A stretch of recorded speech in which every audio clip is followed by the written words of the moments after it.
Welcome to a candidate forum featuring candidates for Sacramento City Mayor.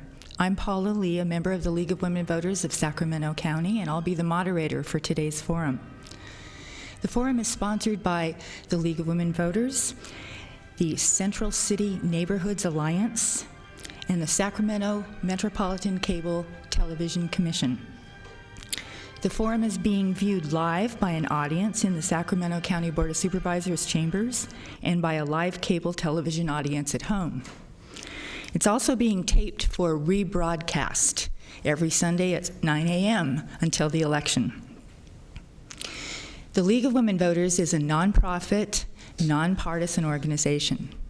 Our mission is to encourage the informed and active participation in government. We do not support or oppose political candidates or parties, but we do, after careful study, take positions on issues and ballot measures.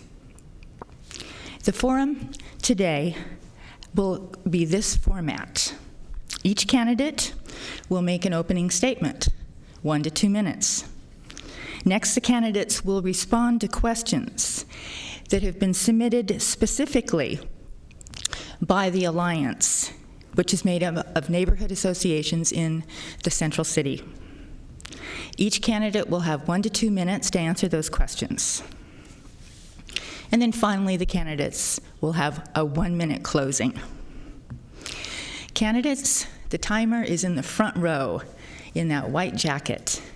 It's very important that you watch her because she will tell you when you have 1 minute to go or 30 seconds. And of course, the famous stop sign.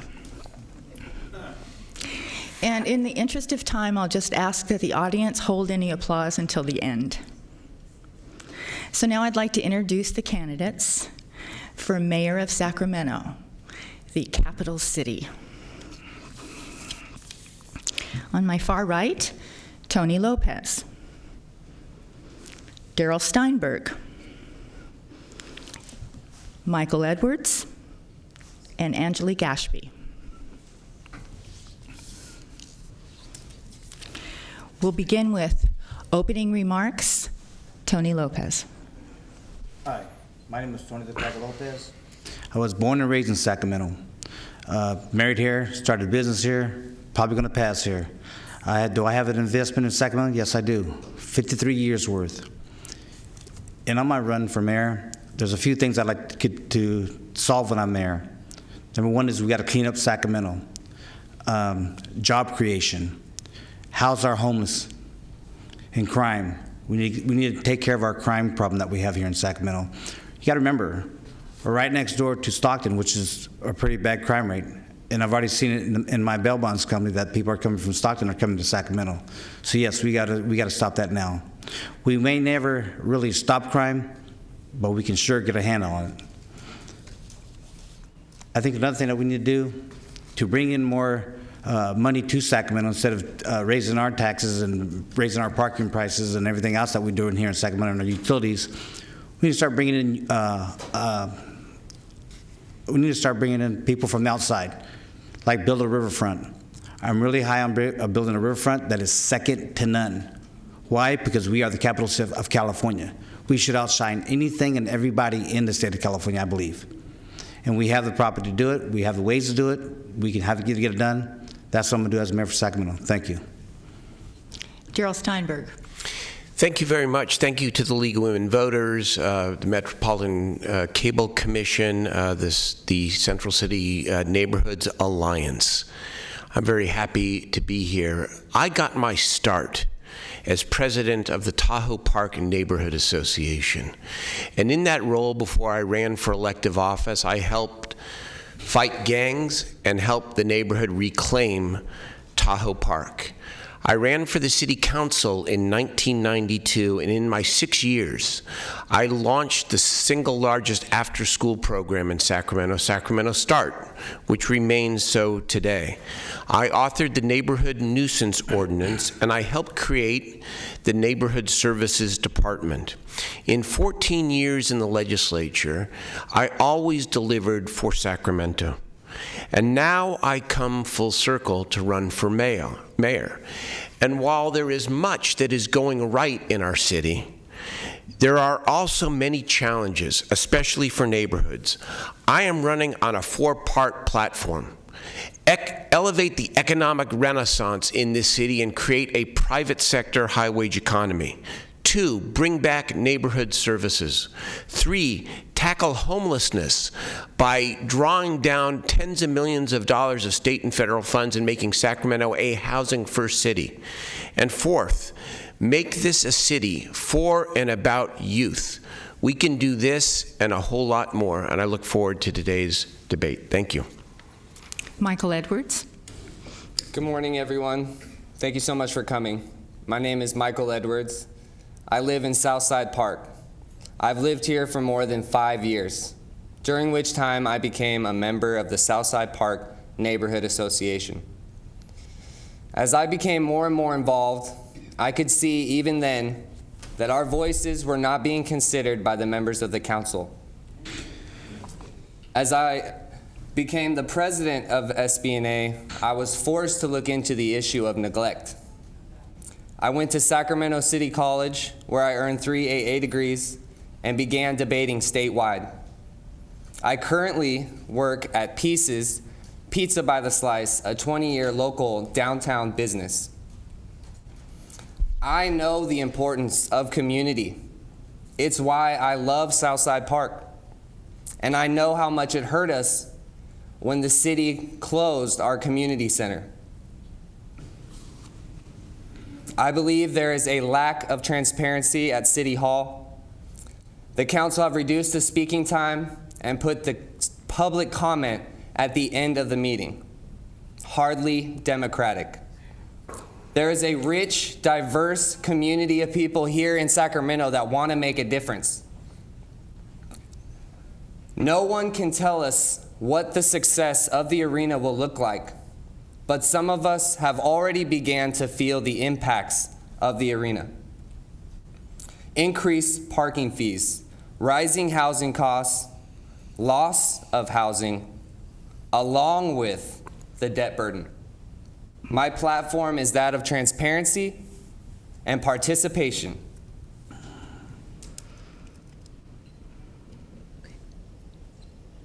Thank you. Angelique Ashby. Well, thank you so much to all of you who are here in the room, and to the Central Neighborhood Group. Thank you so much for coming together as an alliance to bring us this great format. And of course, League of Women Voters and Metro Cable. It's a wonderful opportunity for us to get to talk about the issues with you and have folks learn a little bit more about their mayoral candidates. So I'm grateful for that opportunity. I'm Angelique Ashby. I'm currently on the Sacramento City Council. I represent District 1, which is Natomas. But for the last 4 years, I have been Sacramento's vice mayor or mayor pro tem, which has afforded me an opportunity to work on projects all across our city and on behalf of our city.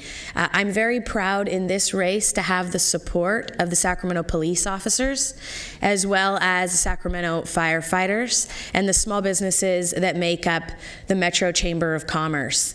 For me, moving forward in Sacramento, I think we have hit a great stride.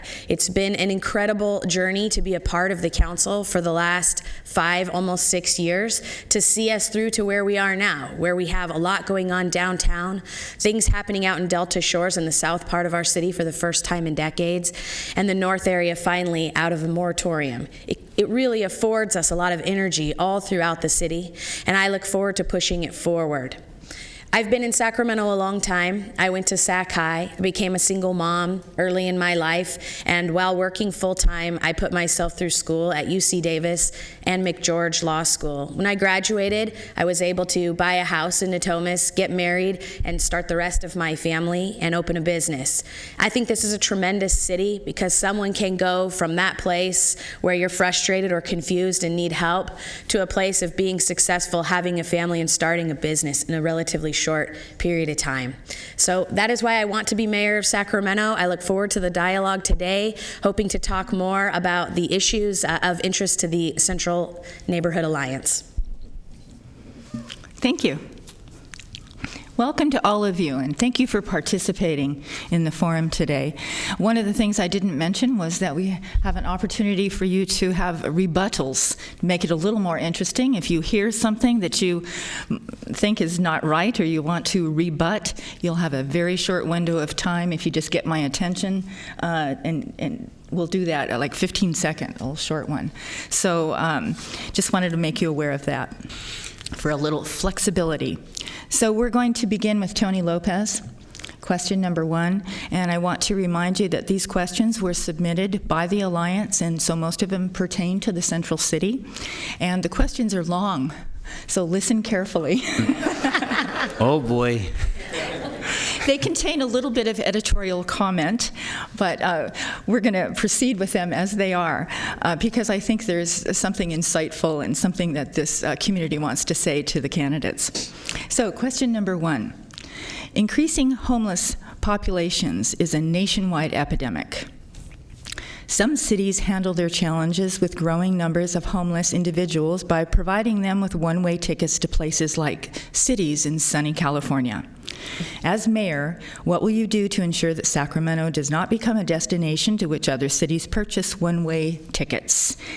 And more generally, what is your priority solution to the homeless issue, and how would you fund it?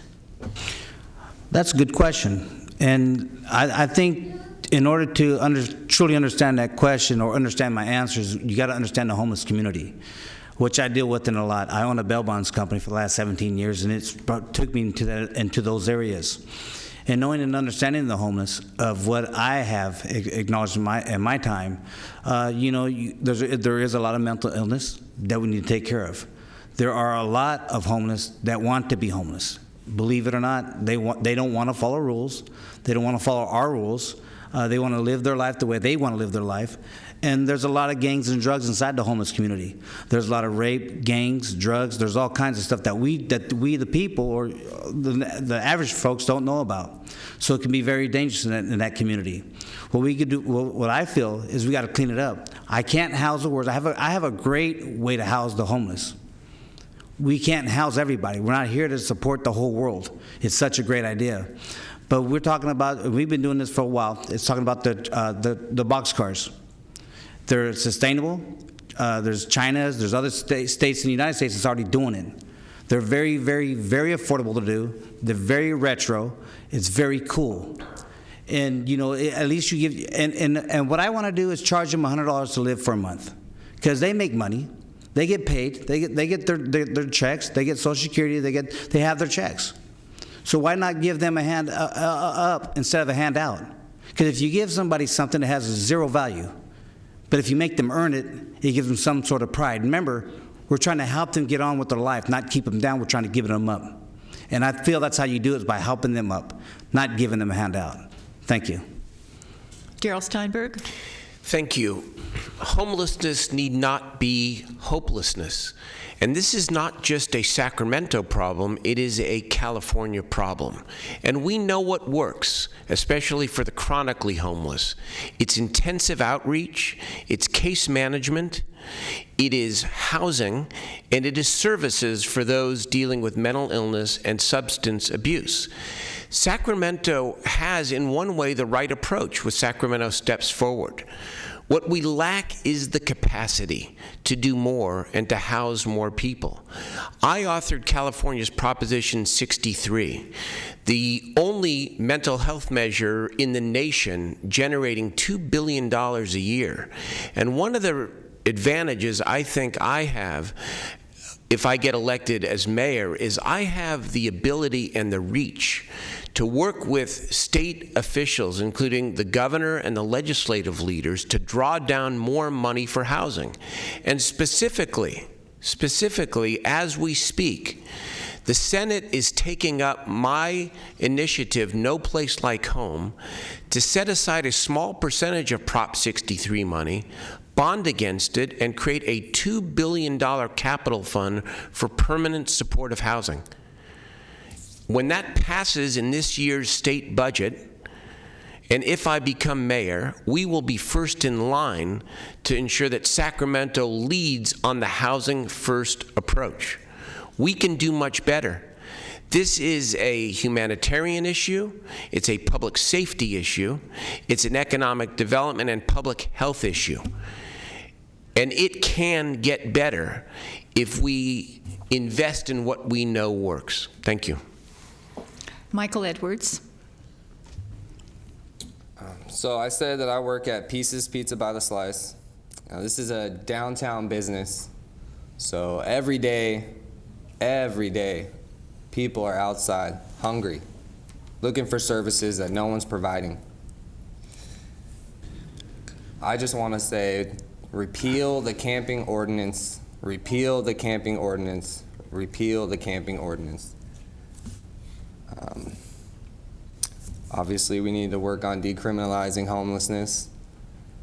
You know, the tent cities, you know, some of these things, they're only temporary solutions, but they're in the right direction. You know, we need to deal with the issue at the city, with the people, together, not criminalizing homelessness. It's a fact. People are homeless. They're out in the streets. They need a place to sleep. Everybody does. They don't have public restrooms that they can go to. Nobody has anything. We don't have these services. We don't have public restrooms. That's pretty much it. Repeal the camping ordinance, repeal the camping ordinance, repeal the camping ordinance. Thank you. Angelique Ashby. Well, I was proud of the city of Sacramento about a year and a half ago when we entered into a partnership with the county on the Sacramento Steps Forward Common Sense program. It is a housing first rapid rehousing model that provides that the city and the county work together. We've put millions of dollars into that program and committed more. The idea of this program is to put together navigators, and the navigators are the outreach arm. We know we need intensive outreach. We know we have to identify ways to bring homeless people into services. And then what happened after we got all the outreach done was that we realized we do have an inventory problem. We filled up the housing that we have. We filled up the shelters that we have. We identified resources that we still need in Sacramento, put together a task force, and in the next couple of weeks, the City of Sacramento Council will decide which things to prioritize moving forward. My personal opinion, not only as a council member, but as mayor moving forward, is that we need more shelter space. We need triage space. We need to move our system along so that folks can, in real time, see where there are beds available, a program that San Francisco has championed along with transportation. We are on the right track, but we do have a problem with funding. We at one point had redevelopment dollars, which were about $65 million a year for the city and the county. Between 2008 and 2011, we used that money to build 2,000 low-income homes. We can no longer do that because the legislature took that funding source away from us, and now we're stuck with having to identify additional funding opportunities to put housing into our city so that we can increase that inventory and provide the wraparound service models that folks do need when they're coming out of extreme poverty. I just wanted to mention that, is there anyone that could tell this voter if the mayor can do anything about these one-way tickets to Sacramento? Because that was really one of the questions. Is there anything that the mayor could do?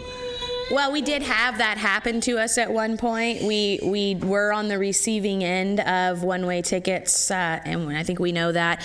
It wasn't so much the mayor as it was the city attorney that put together a package with other city attorneys across the state of California to bring a suit against the organization that was at the time buying one-way tickets and sending folks into California.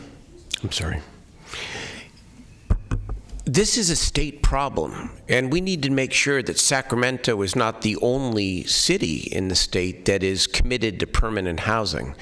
That's why working with the state legislature and the governor to create a statewide multi-billion-dollar capital fund for permanent housing is a key piece of our homeless strategy, because not only will it allow us to build permanent supportive housing, but it will allow other communities to do the same, so that Sacramento is not the magnet, the concern of the questioner and a lot of people in the community. Thank you. We'll begin with you, Darrell Steinberg, with this question. With the opening of the Golden One Arena, the Central City will see an influx of traffic.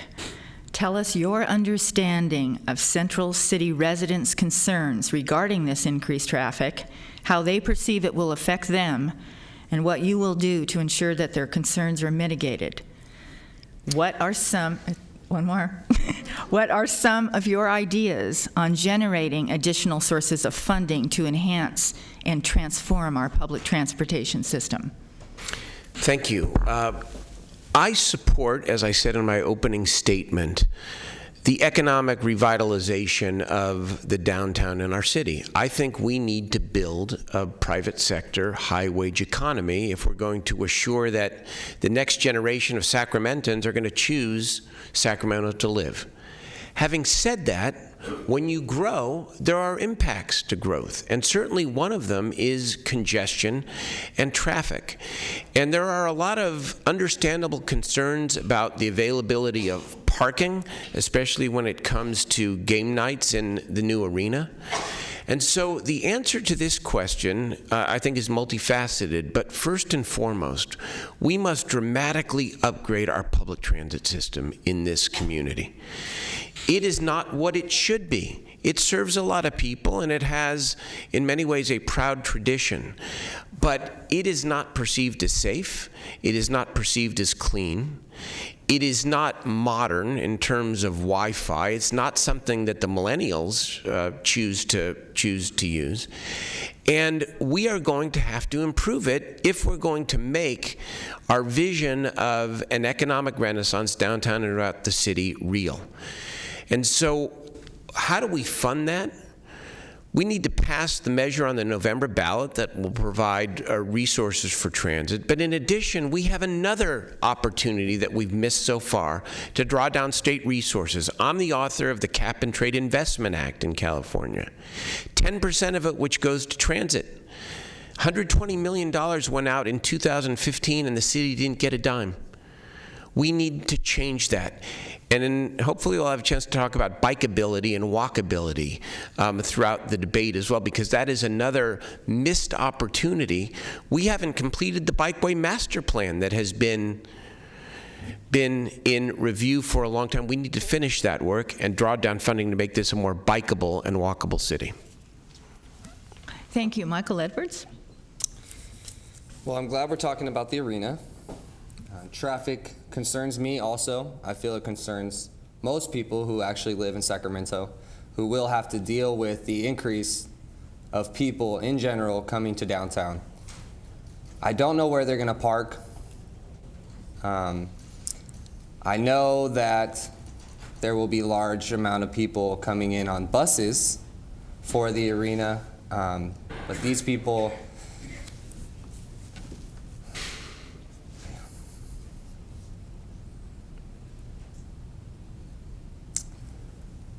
parking is not going to go away. The issue of traffic concerns is not going to go away. The arena is not as connected to the public transportation issue as we might think. It may be the money ties, but the people who are riding public transportation, the people that we are talking about providing better services for, are the residents of Sacramento. These are issues that we need to tackle in and of itself without the arena pressing us to push forward on this issue. Public transportation should be a priority no matter what. Not because of the increase in people having certain royalties when riding on a public transportation. It just needs to be better in general. How to fund these increased spending and how to get all this money, I believe we could do, besides passing bills and raising money through normal means, we could do so many different kinds of fundraisers with people raising money together without passing more spending bills. We can do this together. I think we could raise money individually with sponsored events and opportunities. Thank you. Thank you. Angelique Ashby? Yeah, so absolutely, the arena is going to create an additional traffic problem. You can't build a stadium that large in the middle of downtown and not think that you're not going to have some traffic impacts. I live about 2 blocks from the existing arena now, and we have to take a lot of provisions even in that part of the community to make sure that traffic is handled, and we'll definitely have some growing pains with this new stadium when it opens. I don't think anyone doubts that, but I also believe it presents a really unique opportunity for us to have a conversation about transportation that is long overdue in Sacramento. About 2 blocks north of the arena is the city of Sacramento's intermodal system, for which we have drawn down tens of millions of federal dollars to improve. Amtrak comes through there. I'm not sure if you know, but Sacramento is one of the highest users of Amtrak, and the Capitol Corridor that brings folks even just from Davis into Sacramento is heavily utilized. We need to be sure that we're continuing to invest in that intermodal and pushing it to its destination. Also, light rail. Obviously, light rail right now is a failure. We need to clean it up. We have to make it safe. It has to go where people want it to go. Right now, we're talking about raising rates. That is the wrong thing to do. We need to raise ridership, and we're not going to do that by making it more expensive. This system that we have in place isn't working, and we're going to need to go back and take a look at how to make light rail more efficient, cleaner, safer. It has to be a system where you have to show your ticket to get on, for one thing. I mean, this has just been a problem that has been recurring for years, and until we address it, people are not going to use it. We need them to use it as we open that arena. Bicycling is a big part of it. The arena will be the first arena in the United States to have a bike valet program, which will be great for people that live in downtown and midtown and Southside Park can ride over, and we hope that they will. I also believe entrepreneurs will do very well in this market because there are businesses outside of the central city that are already looking at shuttle systems and how they can put together opportunities for folks to park at their restaurants and then shuttle in. So a lot of opportunities around this issue. Thank you. Tony Lopez. Can you ask that question again? Sure, it's been a while, huh? Sure.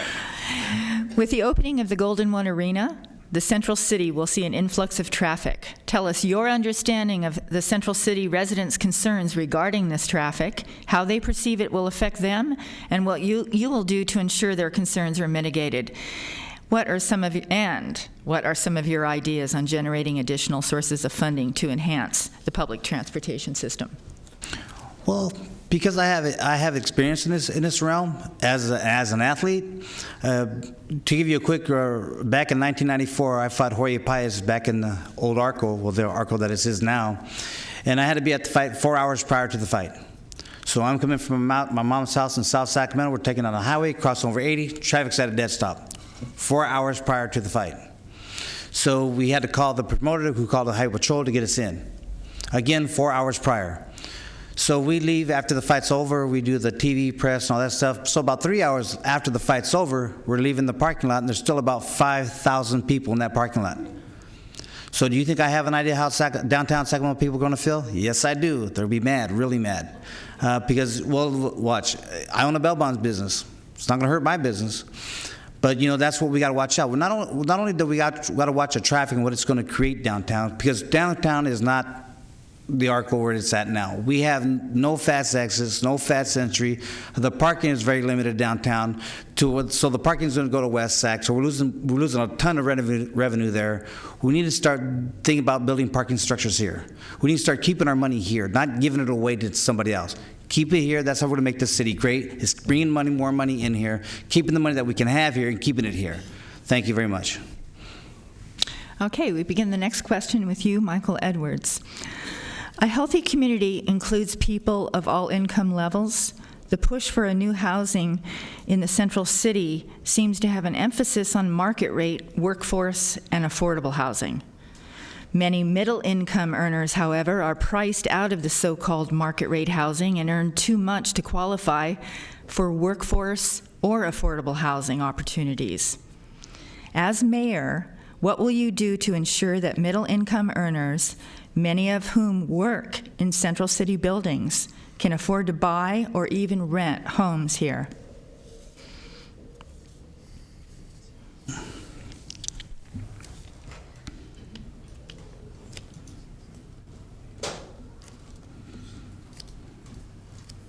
Really good question.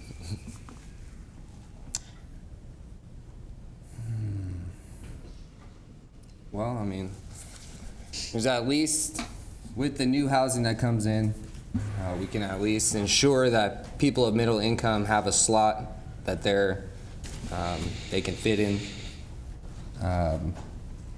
You know, there's going to be a lot of changes that happen.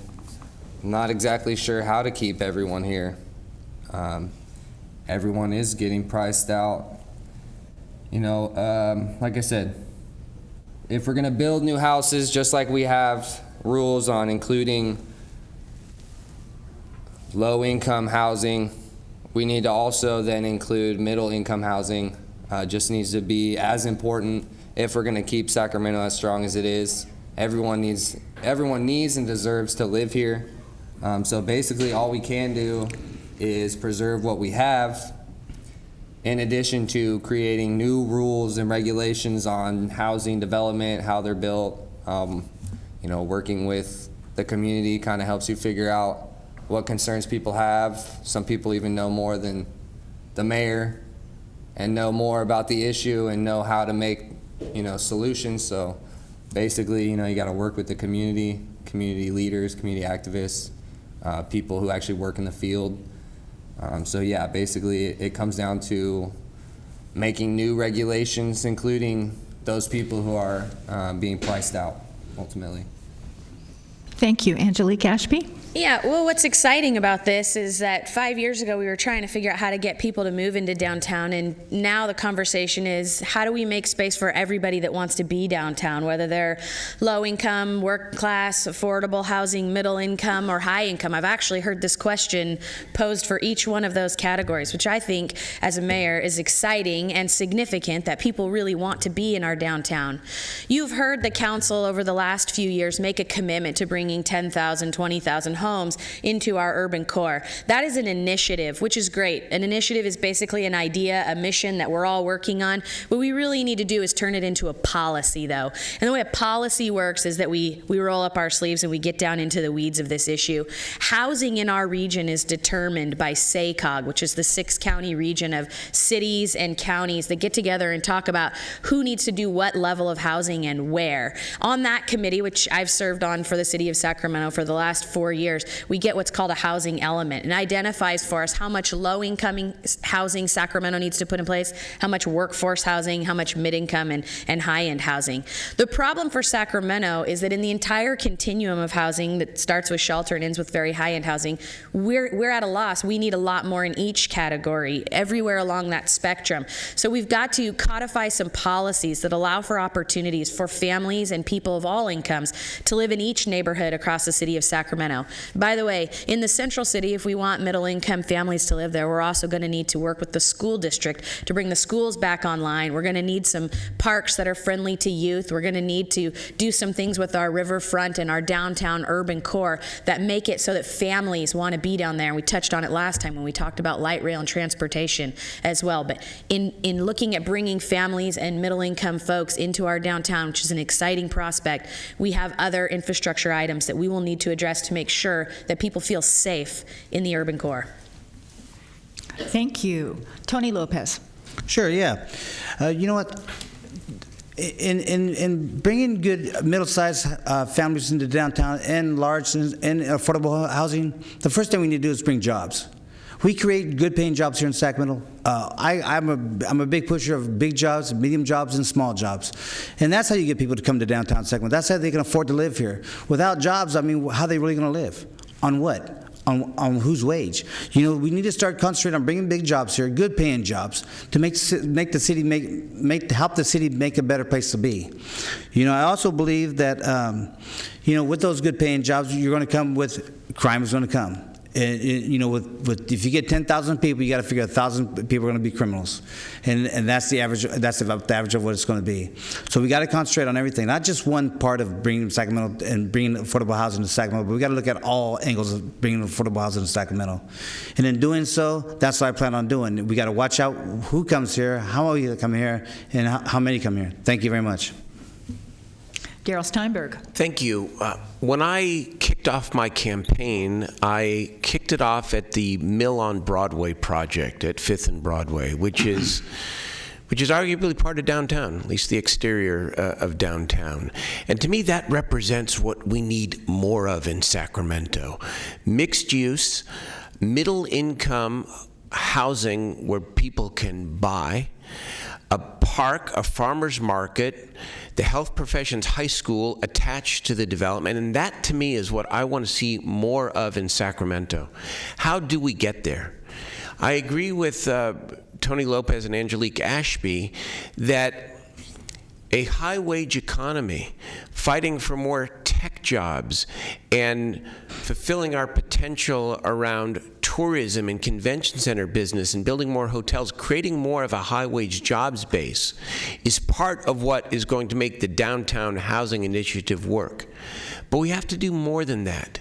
We have to streamline permitting for the kinds of projects, the middle income projects that we want to see more of, and make it easier for those developers to get through the permitting gauntlet. We need to increase the resources in our housing trust fund because we don't have enough subsidy to be able to help those who want to develop those projects be able to complete their work. And we need to make sure that when current subsidized housing becomes market rate housing, that we assure that at least a significant percentages of those units remain affordable. So this is a complex issue, and part of it is making sure that we don't lose sight of our obligation to make sure that the central city and all parts of the city are affordable for everyone to be able to live. Thank you. Thank you. Okay, we begin our next question with Angelique Ashby. Land speculation and demolition by neglect have been longtime concerns and realities for Central City residents.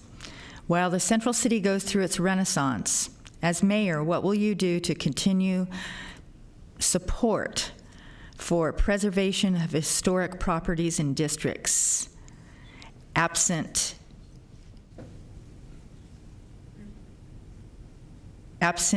and neglected properties?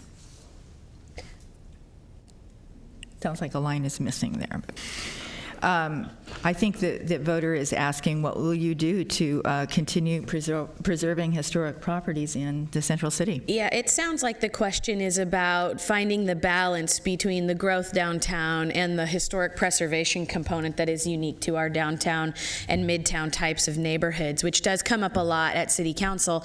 And, you know, when I first ran for council back in 2010, District 1 actually included downtown. So I got to represent some of the most historic communities in our city, like Alkali Flat and Mansion Flats, and they really do have a unique component to them that we want to try to preserve. But at the same time, the immediate past question touched on the trigger point that often brings a rub for these issues, which is how do you bring housing in and how do you add jobs and add components to your downtown and at the same time do the preservation component. And I think there's a unique balance there. First of all, we need more resources in our historic preservation department, as Mr. Steinberg discussed, talking about streamlining and needing to be more nimble in our community development department. One component to that is particularly difficult for Midtown and downtown is that the preservation piece of the city's puzzle is woefully underfunded and really comes down to one or two people. Unless we put additional resources into that department, it will be very difficult to preserve some of these buildings. The other thing is, I think sometimes when we look at projects like 700K or 800K, there is one piece that is easier to preserve than others, and I think we need to do a better job of identifying which buildings we can actually preserve components of and which ones we're going to have to just try to preserve the character of. In Sacramento, at times, we have had projects held up because we haven't made that determination fast enough. So my commitment to the urban core is first of all to do everything I can as mayor to preserve the integrity of the character of the neighborhoods that make it so unique and so beautiful as you drive through, so uniquely Sacramento. And at the same time, make sure that we have the resources we need in the community development department and the preservation department to find that balance. Could you take just maybe 30 seconds to address what I think was another part of this question? Sure. Which is what can be done about absent and neglectful property owners? Okay, so there's a second piece there. Yeah. Well, all across the city, we have a problem with homes that are either left behind from folks who walked away from them, or absentee landlords or neglectful landlords. And there are a couple things. We have a program called Justice for Neighbors. I think it's woefully underfunded. We need to add components to this. It is a city attorney, a code enforcement officer, and a police sergeant. And they go out to the sites and they identify where there is a problem that through legal action, we would be able to hold homeowners and property owners accountable. Sometimes this has to do with squatters. Sometimes it has to do with buildings and complexes that have not been well maintained. Thank you. Tony Lopez? What was that first question again? Let me read it again for you, Okay. no problem. Land speculation and demolition by neglect have been longtime concerns and realities for Central City residents. While the Central City goes through its renaissance, as mayor, what will you do to continue to support and preserve historic properties and districts? And what will you do to address absent and neglectful property owners? Yeah, I think the first thing we need to figure out is what's going to be considered an historic building and or properties. Not just one that the people say is historic and is valued to them, but it's what is really historic and valued to the city of Sacramento and its growth to become a bigger city. I think that's the first thing that needs to happen. We need to find out the difference between the two. I also feel that if, you have to figure out once the city figures that out, then we can go ahead and figure out what we're going to do with those housing. And on the second part of that question is these abandoned buildings. I've been saying this for a while already. I mean, I go downtown and I see a lot of abandoned buildings downtown. It makes Sacramento kind of look kind of old and like a ghost town, and it's really uninviting. Well, we need to change that. We need to make the building owners responsible for their buildings. And I'm saying, you know what, either you fine them by monthly, you find them monthly to either fix up, get their building rented out, make it affordable so people can rent it, so that these buildings can feel and or look better. And that's even in the city of Sacramento with our housing. If they own a house and it's being ran down or tore up, they are responsible for it, or they get fined monthly. Every month, and that would encourage them to get their building and or house fixed up for the city of Sacramento, either to get it rented and or to make it look presentable for the city. Because I mean, how can you invite corporations and other jobs to Sacramento if it looks like it does? So I think the first thing is part of clean up Sacramento is get it cleaned up. Thank you. Darrell Steinberg. Thank you. Growth, of course, is, I think, good and important, but not without a balance and a commitment to preserving what is unique about Sacramento, especially in the Central City. But it's the second half of the question that I think we need to have more discussion about neglected and abandoned buildings, because I think there's a larger issue here in Sacramento. There is no question that this council has had to deal with the effects of the worst recession in modern history, just as we had to at the state level as well. But what has happened in the process, I'm seeing as I campaign throughout this city. When I was on the council a few years ago, we had a neighborhood services department where code enforcement, neighborhood policing, parks, recreation, and community development were all integrated. And we broke the city down into 4 sectors, and the city structure was responsive to the neighborhoods. We don't have that anymore. And of course, we're still dealing with the recession, and so the individualized services can't possibly meet the needs and demands of the neighborhood. I want to bring back the Neighborhood Services Department to Sacramento and make sure that our code enforcement officials and our police officers and our Parks and Rec department and our community development officials are working together, that the community and the neighbors know them, and that we have a coordinated approach to resolving and solving many of these problems. It's about money, but it's also about the way that the city is structured, and I think it needs to change. Michael Edwards. So the city has always been under attack by big developers. Starting from the multiple attempts to revitalize K Street, to the freeways, which eliminated many homes. Now the arena. I just feel if we have already in existence underfunded departments, then we need to reallocate resources to these departments to ensure their survival, to ensure their strength, and begin cataloging the buildings in the central city and work on ways to preserve them. If it's said that there's only a few people who are in these departments, clearly they need help, even if it's just volunteers. So these kind of departments can work very closely with the neighborhood associations and other organizations that are already in existence, these community leaders, community activists, just regular members of a community. There needs to be more participation and communication between the city council and the members of these communities being directly affected by the development of the arena and the revitalization of downtown.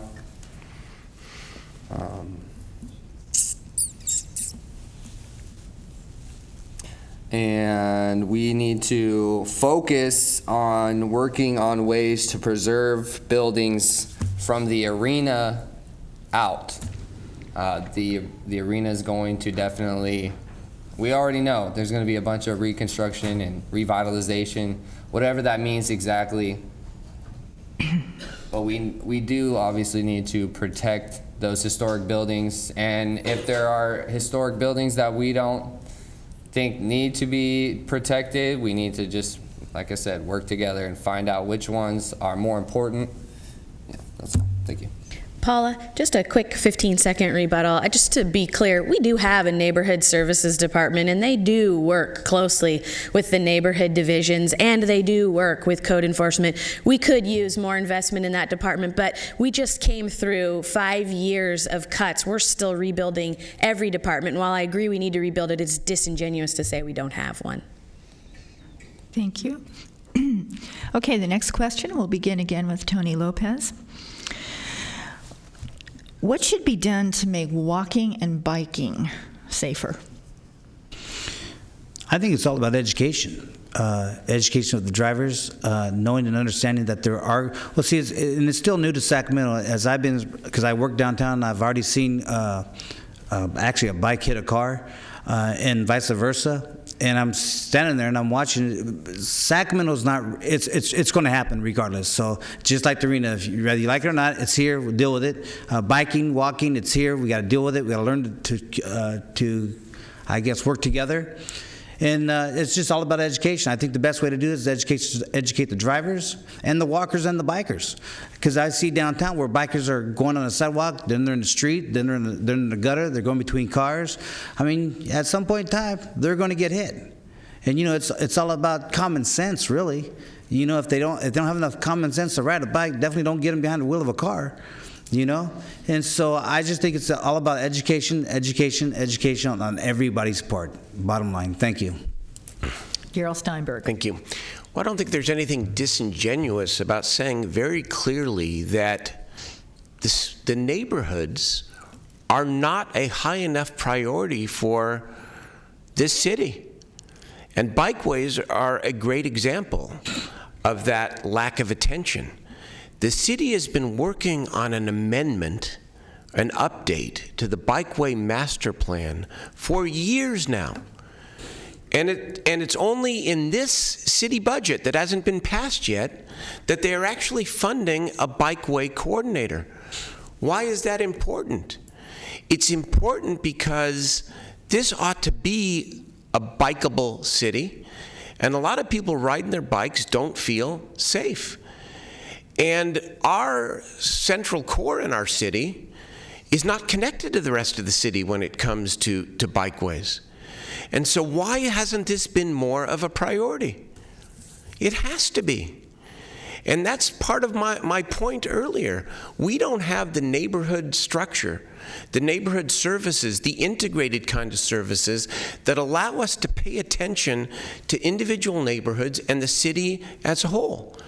In addition, we're not drawing down the available state and federal resources to implement the Bikeway Master Plan. Once again, I authored the cap and trade investment plan in California in 2014. $120 million went out in 2015. The city of Sacramento didn't get any of it.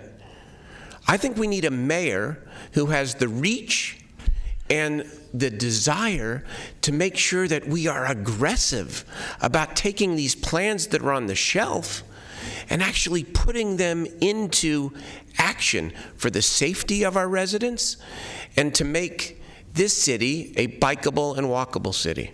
Thank you. Michael Edwards. I agree with Darrell. Our neighborhood services and community are being directly affected by our inability to tackle the issues that are directly affecting us. With the arena coming into town, all these issues come to the forefront. Every single issue that has been neglected over all the years of Sacramento development, they are now priorities. Unfortunately, it is because of the development and not because we know it's the right thing to do. Unfortunately, it's because of the influx of wealthy residents and the now need for increased traffic flows, increased biking opportunities. You know, we talk about the riverfront and all that. But ultimately, I mean, some of the easy things can be some of the stuff that's probably outlined in the bike plan that we've been putting on the shelf. But, you know, we need to have more designated biking lanes. You know, lots of cities have them where they're totally separate from the street. You know, we could have an easy, you know, bike trail through downtown, you know, where there's like no excuse for someone to be, you know, riding in some other lane when you could get there, you know, using the designated biking safe lane. You know, we could do this. You know, we could be bike friendly. You know, all these things have to happen now because we have the arena. But we can have all these things, all the things we deserve. And, you know, biking and walking, I mean, some of these things are pretty simple solutions. We just, like Darrell said, we put them off for so many years, and, you know, I'll repeat it. The arena is bringing all these issues to the table. So, yeah. Separate bike lanes. I mean, it's pretty simple. Angelique Ashby.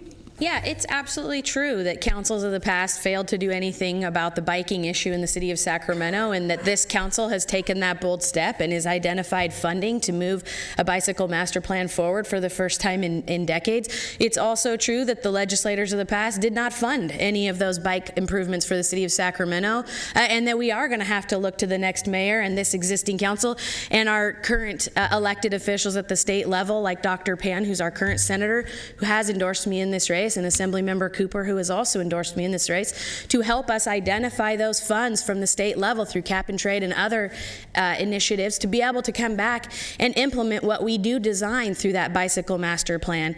It's pretty easy to point fingers at the city over the last 5 years during a recession at all the things. We were lucky to keep what we have in place still. But prior to that, there is no excuse why the councils before that didn't move forward, not just with a bicycle master plan for the central city, but with how to get bicycle master plans that extend out to Meadowview and to Natomas and to Del Paso Heights and College Greens. It should be easy to bike from Sac State to downtown. It's not. You have to go through some streets. It makes it very difficult. This very brave council adopted the Vision Zero model, which is an opportunity for us to really look at how we reduce collisions, bike ped, bike auto and ped collisions throughout our whole region and our city. It's modeled after cities like New York and others that have taken this pledge to try very hard to address what's happening with traffic and transit in their cities. One other piece to this is that the city of Sacramento has not well funded the traffic division of the police department. For many years, it's been relative to what funding we had from the federal government, how many traffic officers we had. It's important to well fund your traffic division because that's who prevents people from speeding and running through stop signs and helps protect those bike lanes and all of the rules that we've put in place for the city of Sacramento. So absolutely, moving forward, this council needs to address that. Brief rebuttal, please. Rebuttal. Thank you. You know, the city and the state went through very, very hard times, and Councilmember Ashby likes to talk a lot about some of the funding cuts made at the state level. But you know, we are now in the 4th year of economic recovery. And the city's done a pretty good job restoring some of the fire service. I don't understand why it's taken 4 years to fund one position to finish the Bikeway Master Plan in Sacramento, so we can begin moving on that front. Paula, I'm sorry. We are not in the 4th year of economic returns. 4 years ago, I sat at a council that lost over 100 police officers. So that would probably explain why we didn't bring on a person to do a bike master plan. I got something to say too. Okay, Tony Lopez. Well, 15 seconds. I went to the Broadway redevelopment thing where they're trying to put more people on the sidewalk and bike lanes in the street. And I'm telling you, from what I saw, it's not going to work. I don't think Sacramento's made for it. I mean, we're going to have to do some big changes and put some big money in. And right now, are you really seriously trying to raise your taxes again in everything that we do here in Sacramento? We really got to think about what we're doing. Thank you. Okay, we begin the next question with you, Darrell Steinberg. The Central City Neighborhoods Alliance understands that the city is facing a projected funding shortfall, especially when Measure U sunsets. What are some of the ways you as mayor will work to ensure that staffing levels for sworn officers are better aligned with Sacramento's growing population, that the diversity of the workforce reflects that of the city, and that Sacramento attracts and retains the best police candidates? Well, thank you. First of all, I was called upon to balance some of the most difficult state budgets in modern history, and was successful working with 2 governors, a number of legislative leaders. By the time I left, the state was fortunately in better shape, and so I'm confident that I can help lead a council and community discussion to balance the budget. I think we're going to have to renew or take to the voters the question of renewing Measure U and pass that. And certainly we must increase the number of officers. I support what the council calls for this year. The city manager and the council called for this year to increase police officers by 15 officers, but there's more efficiencies to be had. Do you know at the beginning of the recession we had 34 community service officers? We now only have several. And we could recruit a lot of young people from our high schools and give them that career pathway to become a community service officer, which would free up a lot of our sworn officers who currently have to do that work to be out providing the services that the public demands. You know, in addition, the police department is spending a significant amount of its time responding to calls involving the homeless. Another reason why we need a housing first policy and a purposeful strategy to gain the capacity to significantly reduce the number of people who are on our streets. Thanks. Michael Edwards? Could you repeat the question? Yes, sure. The Central City Neighborhoods Alliance understands that the city is facing a projected funding shortfall when Measure U sunsets. What are some of the ways you as mayor will work to ensure that staffing levels for sworn officers are better aligned with Sacramento's growing population, and that the diversity of the workforce reflects that of the city, and that we continue to attract and retain the best police candidates? Well, first I want to say I was at the council meeting when the Citizens Oversight Committee, I don't remember word for word, but what I remember is they basically didn't know where the money went. So that's an important fact when it comes to funding in general, especially with this city and where we've seen all this money go, but no services for us have really increased. And, you know, it is probably possible that it's going to pass again, and the city council, you know, they're saying that they're approving, you know, an increase of police, and you know, I fully support that. We're going to need pretty much as much help as we can get.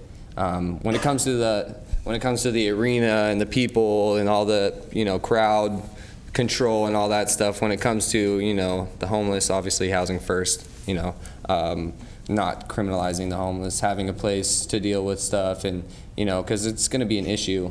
But I really want to stress the importance of the fact that they basically said that they don't know where the Measure U money is going. I think that's a real issue with funding. You know, it's just unbelievable to me that I saw basically this lady say that she does not know where the money went. So as far as what you said about the police and all that, I didn't exactly catch it. There's a lot of words, but ultimately, you know, I believe the police are important. I believe it's important that we increase the amount of employees we have working in the city. We're not really talking about homelessness in this issue, but you know, I guess we can. You know, housing first and having crisis centers and things like that. Having places for the police to handle these issues that currently they have no way of handling because there is no solution. And then also, yeah, just don't forget, we don't know where the money went for Measure U. Angelique Ashby. Yeah, so just quickly, we are a housing first city. So this idea that we have to become a housing first city isn't the right issue. The right issue is we need more resources to do the housing first model effectively, and that is the point that we'll have to focus on if we really want to be effective about homelessness. On the police issue in Measure U, it's imperative that we approve the second round of Measure U. I'm not sure who said they didn't know where the money was, but there is a huge oversight commission for Measure U that meets regularly and does audits, routine audits of the Measure U money. And so far, we have restored almost half of the officers that have been let go, or they are in the process of being hired and working their way through academies. We lost a lot of officers and a lot of opportunity to hire firefighters over those years. We're not to baseline in either one of those divisions yet. But one thing I'd like to see as we add police officers back on and we try to address the issues of communities, I'd like to see a change in how we address policing in the city of Sacramento. I would like to see community-oriented policing rather than patrol-oriented policing. Community police officers are a team and they work inside of your neighborhood. They know the teachers and the principals and the business owners and the community leaders. They get out of their cars and play basketball with the kids. They don't just drive around and respond to 911 calls, which is where we're at now. That's a reactive system. It's reactionary, and we need to be preventative. We used to have community policing. We need to have more of it. A community service officer, by the way, is something slightly different. They don't have the same authority as a police officer. It is a good pipeline program. It is something we should invest more in. I think we have about 8 of them right now. We were fortunate not to lose the program entirely. It is a portion of the city that we are trying to rebuild. That is a person who could come out and meet you where maybe your bike was stolen and help you file a report. In addition to this, I think it's just important to note that while I have already told you that the police officers have endorsed me in this race, so have all of the local law enforcement entities in Sacramento, sheriffs, probation, the district attorneys, all of them. I think that's because I have a history of working with law enforcement on these solutions. Thank you. Tony Lopez. Yes. Measure U, I believe, is due to end on 2018 or 19. I'm not sure what year, but it's a half-cent it's a tax increase. And here's the thing: we do need to have more police. We can't lose any more police officers in our city. We cannot do. Rather, we do. I think the first thing we need to do is a full audit of the city. Now, Angelique said they did an audit, but I'm wondering who did the audit, the city or someone on the outside who's going to take more care of, because if you do an inside audit of the city, I mean, what are they really going to say about the city? It's their city. But if you get a company from the outside to do it, they're more amped to get it done right and call it where the money's going or not going, not supposed to be going. I think that's the number one thing. Once you do the audit of the city, you can find out where the money is at. And let me tell you something, once I do the full audit of the city, and 1 and 2 don't make 3, or 1 and 1 don't make 2, there's going to be some job openings in the city of Sacramento. So get your job applications in, and because I'm not going to stand for it. I also believe that, and Angelique said policing, getting the police officers out of the car. Well, I've been saying that for a while, because that's what they did when I was a kid. When I lived in 24th and Meadowview, when the officers would come down, if you're in the car chasing 24th and Meadowview, you didn't get away. You want me to tell you why? Because every kid, every parent on that block was going like this to the officer. They're telling them where he went. Why? Because back then the officers got out of the car, they hit baseballs with you, they scoop up a couple of baskets with you, they buy an ice cream. They weren't just cops, they were our friends. And that's what we're missing here. It's that communication gap between them and as I say it, them and us. It's not them and us, it's we. And that's how we get it back together. And that's just some of the stuff. Yeah, you know what? And on Measure U, let's talk about Measure U real quick. It'll take 10 seconds. The thing with Measure U is, watch this. As we're growing as a city, if we don't do the audit of the city, here's what's going to happen. We're going to have to relook at Measure U and maybe raise it to a cent. another half-cent, because we got to do it some way, somehow. Thank you. Thank you. Okay, next question. We will begin with Michael Edwards. This is actually a two-parter as well. Last year, voters and neighborhoods rejected Measure L, the strong mayor proposal. So, but however, some good things came out of Measure L, which is the second part of the question. But let me ask you first, and then we'll go to the second part. Let me ask you first, Michael Edwards.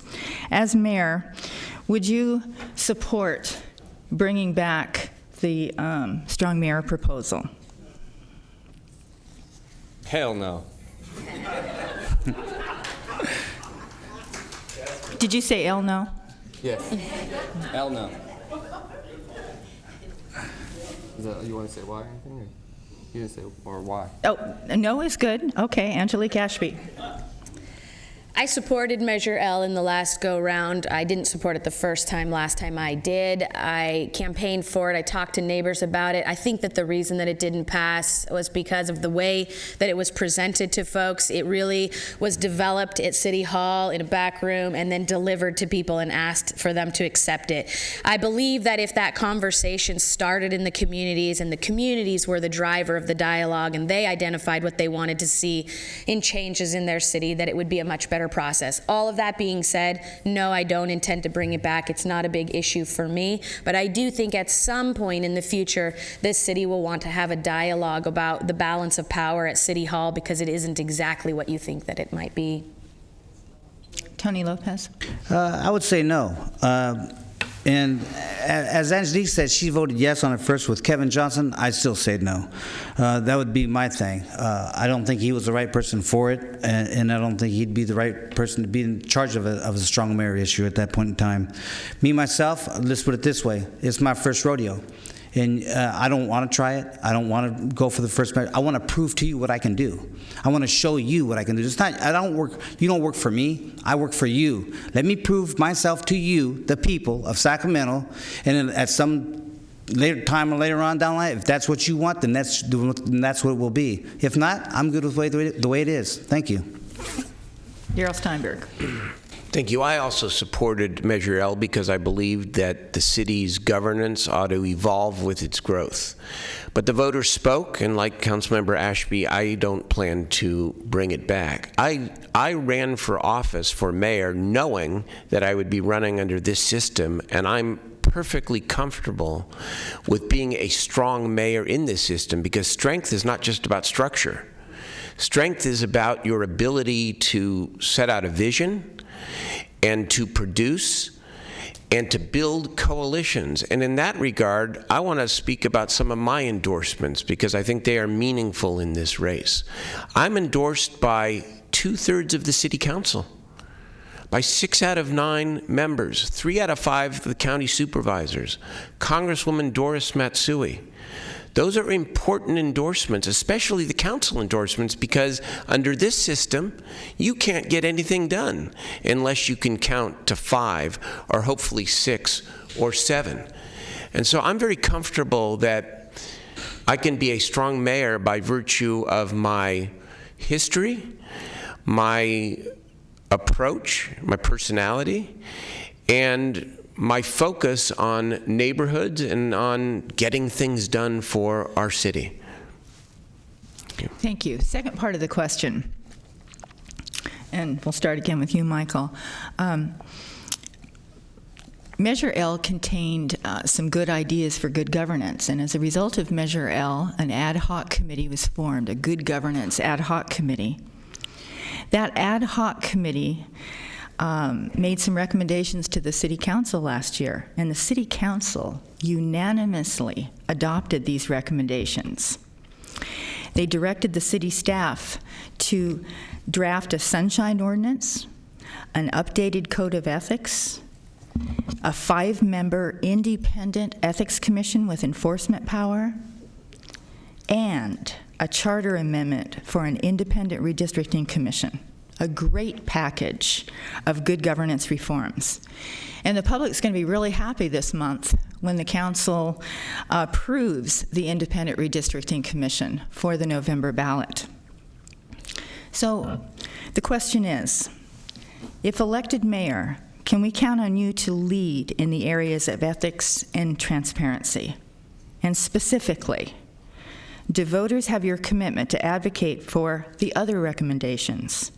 The Sunshine Ordinance, an updated code of ethics, and a 5-member independent ethics commission with enforcement power. I'm definitely here to be transparent. I was against the Measure L for mostly just for the reason that we have a hard enough time having democracy in Sacramento with 8 people making the decisions for all of us. The strong mayor would have allowed that strong mayor to then overrule a decision made by 8 people. So it's bad enough that we don't get a chance to vote on most of the issues as a public vote with all of us involved in the process. So just wanted to say that. And then as far as the other proposals, most of them, obviously they sound awesome. They sound great. They sound like things we should have had years ago and already been in the process and in the works. I have a little bit of an issue, I think, with the redistricting portion. We just went through redistricting and some of the, I know how much of an issue that caused after the redistricting happened. I think, some people are going to be more skeptical of the redistricting portion of it as far as power and all those kinds of things. But for the most part, ethics commissions, it's kind of sad that they use those kinds of things on the Measure L in order to get it passed, in my opinion, just to make it sound like it's this awesome bill. So it's great that we've adopted some of these side issues that we already needed to have. It's great that the council unanimously, approved it. I think it kind of just shows our lack that we need these kind of things that we don't already have, and they seem to be a way to address the problems we have at City Hall. So you absolutely have my support, and I will be here for anybody who has questions, definitely. Thank you, Angelique Ashby. Thanks, Paula. Well, as you know, because I had the opportunity to work with you on this, I was the lead on putting those ethics packages forward for the city of Sacramento. Not only was I on the ad hoc, but I took the lead for the ad hoc. I worked with the League of Women Voters, with Common Cause, and with former FPPC employee Gary Minnick to put together this sweeping ethics reform package. And once we got it all together, and some parts of it, by the way, were very difficult to get through some of my colleagues, as you know, because I had to call on you for help. I was the one that presented it to the council and talked them into supporting it. It wasn't hard. They were ready. They were ready for the change. They were ready for more ethics and transparency. And I'm very proud of the council for taking that change. The FPPC said that it was the most sweeping reform package in the state's history to be adopted at a council dais as opposed to having to go out to ballot. There are 15 core characteristics that the Fair Political Practices lays out as the best practice models, and at the end of this reform package, Sacramento can check all 15 boxes. I'm very proud of the package. I'm proud of my leadership role on the package. As mayor, I will see it through. The fact that the council voted unanimously to implement it is really the beginning of implementation, not the end of implementation.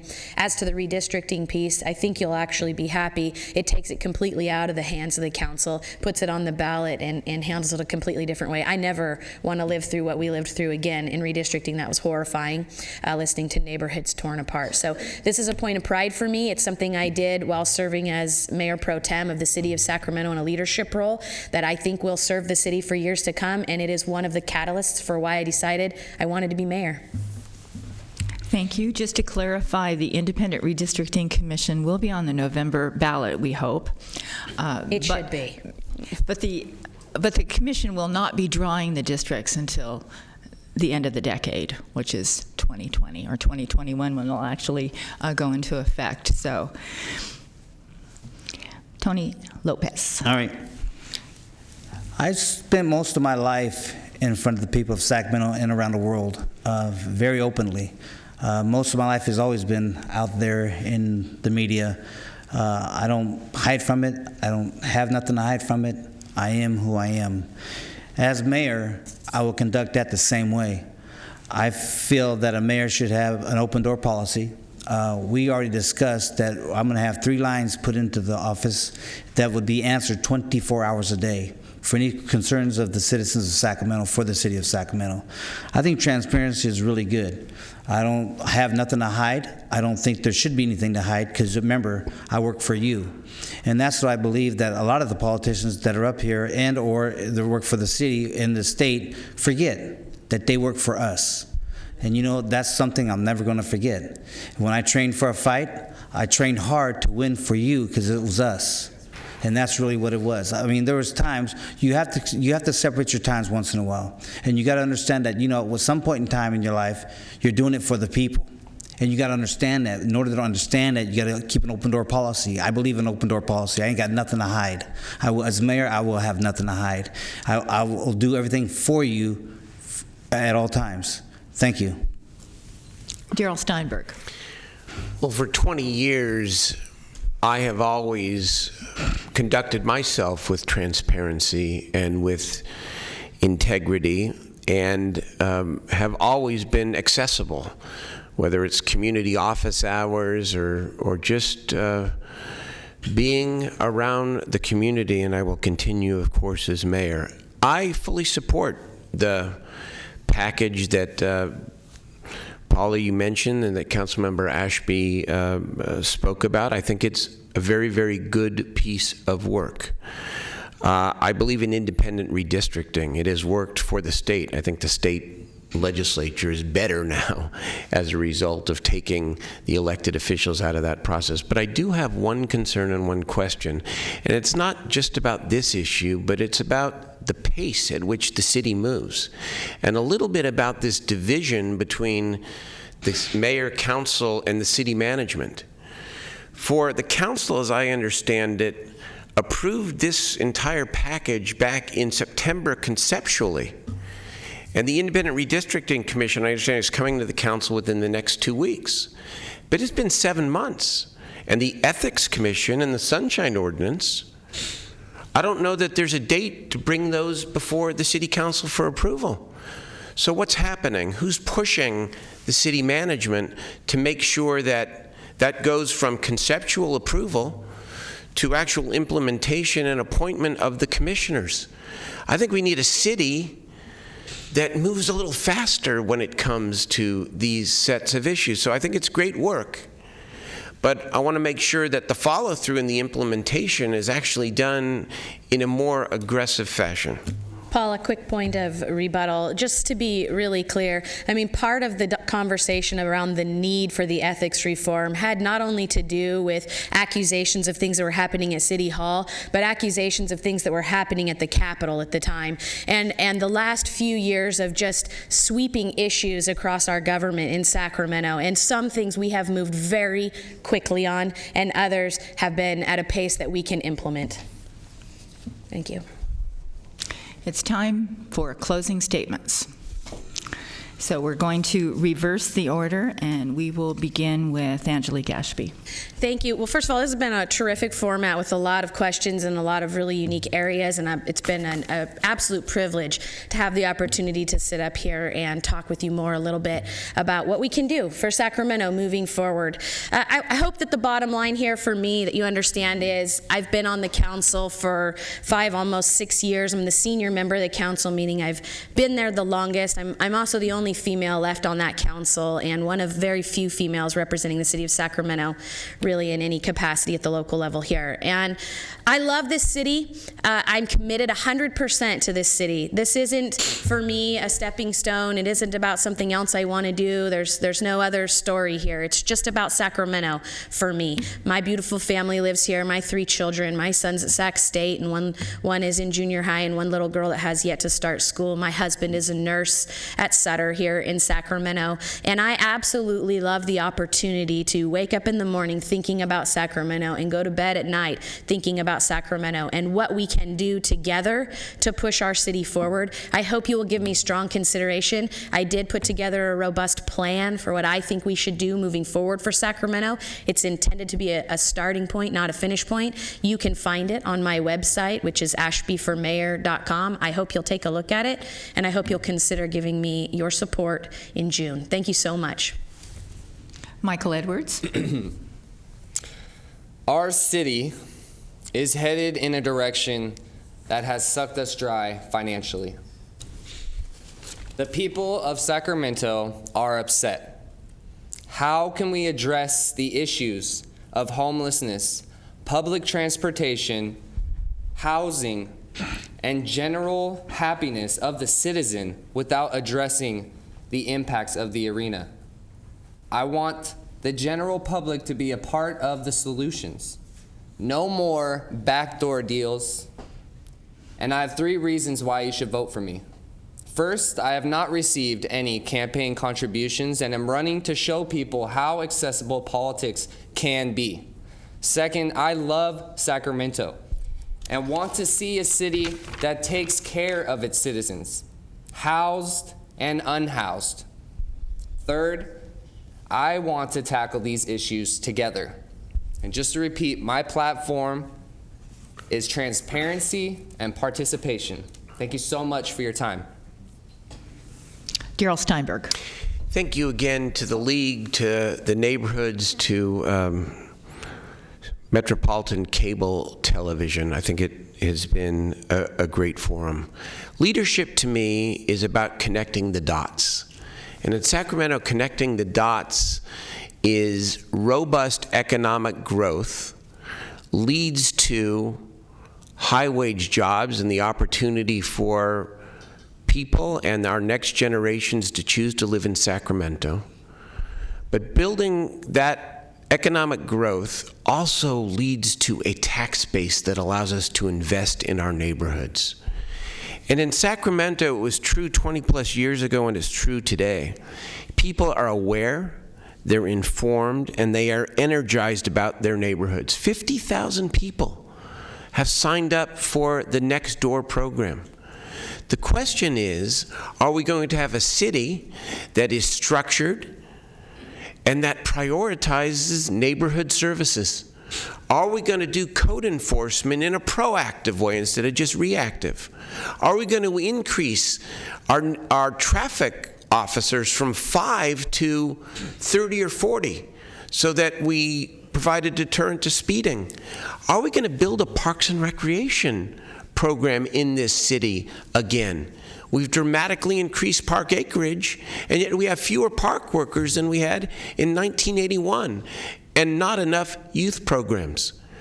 I chose to run for mayor of Sacramento, even if I had options to run for other offices, because I love this city.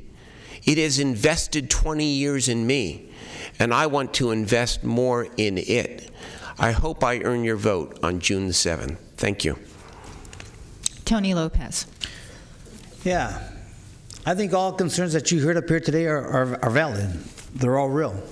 I think what we really need to focus on is how we're going to pay for it.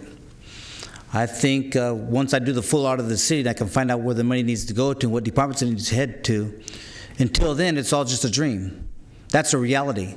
I don't care what anybody says up here, that's the reality. We need to find out how much money we have or don't have and what we need to do with it. And if we do have it, where does it need to be allocated first? You know, I have a plan of housing the homeless. All of my 4-point plans I can do today. It's not something I have to think about when I get there. I've already got it done. Gangs and drugs in Sacramento, my man Trino Saval right here is the man to do it. Building the homeless community, done. Rolling back taxes and getting back our rolling back our utility bills, the idea is here, done. So this is not something that I'm just thinking of at the last second to do. I've been thinking about this for a while. I think transparency for the mayor is awesome. I think we all need to do that. I don't have a problem with it, not one bit. As for the strong mayor, Who cares? You want a strong mayor? Look at that. I'm strong. There it is there. That's the only strong mayor you're going to get out of me. Because I'm for you. Remember, the next mayor works for you. Don't get that wrong. We work for you. I will work very hard, like a title fight. If you ever see me train for a title fight, what I'm doing right now, these are preliminary fights. Come November, that's a world title fight, baby, and I win those things. Thank you very much. And on behalf of the League of Women Voters of Sacramento County and the Central City Neighborhoods Alliance and the Sacramento Metropolitan Cable Television Commission, I want to thank all of you for being here today, and I want to thank you for running for office, too. It's a public service. It's a real commitment. It's not easy, and thank you for doing that. And I'd like to thank the volunteers that helped make all this possible today. And the League of Women Voters, we want you to know we have something really special for you. We have this terrific one-stop source for all the voter information you could possibly want. How to register, information about the candidates, what their goals are, what their priorities are, what their endorsements are. If you're not on our Voters Edge website, candidates, you should be, because it's free. And it's a great resource for you, the public. There you can find your customized ballot, and you can see exactly what you'll be voting on by just putting in your address. So please, don't forget to visit votersedge.org/California. You'll really love it. This forum will be rebroadcast, thanks to Metro Cable Channel 14, every Sunday at 9 a.m. until the election. And the League of Women Voters website, we invite you to go there as well, lwvsacramento.org. The League of Women Voters welcomes men and women to join our organization, and it's where hands-on work to safeguard democracy leads to civic improvement. So don't forget to vote June 7th and help us make democracy work. Thanks.